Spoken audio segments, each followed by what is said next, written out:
Hello. Oh yeah. And welcome to the video.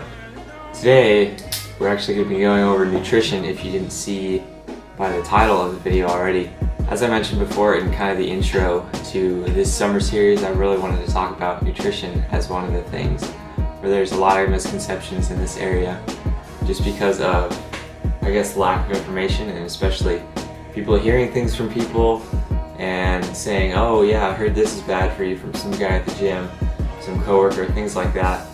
Really, word of mouth is not the best way to hear things, especially when it's coming from inexperienced people. Briefly, I kind of want to just give you an outline for what we're going to be going over and kind of what you can expect to get out of this. So, talk about weight gain, weight loss, macronutrients if you don't know what those are, micronutrients, and then also tracking your weight and kind of some tools you can use for your weight loss or weight gain, depending on what your goal is at the moment.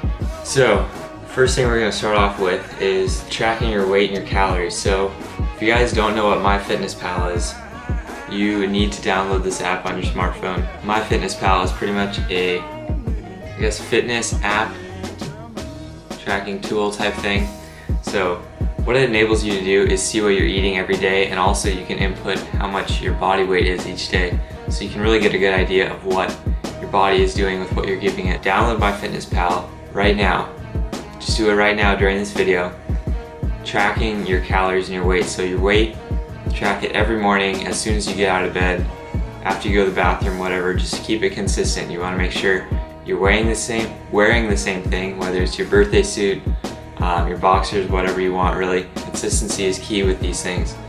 So track your weight every morning and your calories every day for 2 weeks. That's going to sound very tedious if you haven't done this before, but once you get in the habit of it, it's really not that hard, because MyFitnessPal, it has a barcode scanner, so you can literally just go up to any food that you're cooking and you can click on this little barcode and it brings up this little screen, and you just scan the barcode in there and it gives you all the nutrient info for the food you're eating.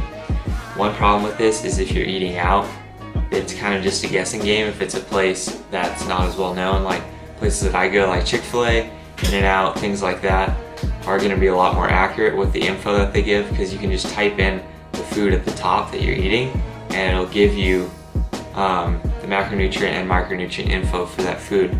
If you kind of go to a less well-known place, the information isn't going to be in there. So if you see that little search bar at the top, it just says search for a food. You literally just type it in. Say I had eggs this morning, you type in 1 egg, and then you type in number of servings. So it's really not that difficult. It just can seem tedious if you haven't done it before. Track your weight and calories every day for 2 weeks, and what that's going to kind of give you is a baseline for what you're giving your body and what your body is doing and how it's reacting to it. So you can't really go with day-to-day comparisons and weight because of things like water weight changing, just even times that you had food. If you had food more at night than earlier in the day, that's kind of going to show up in your weight for the next day. It's not saying that you gained, oh, I gained 2 pounds of fat because I had food at nighttime. That's completely false. That's actually one thing that I've been doing as I've been having a lot of calories at night lately.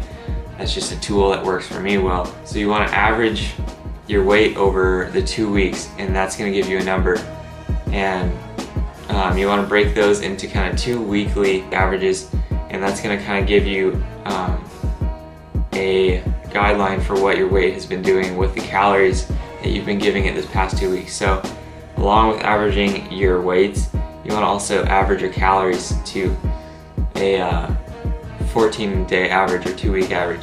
So you can see with this amount of calories that I'm giving my body, over this 2-week period, my body either decreased, stayed the same, or increased, stayed the same, or decreased in weight. So that's really where you're going to get the start of your nutrition plan for the summer series.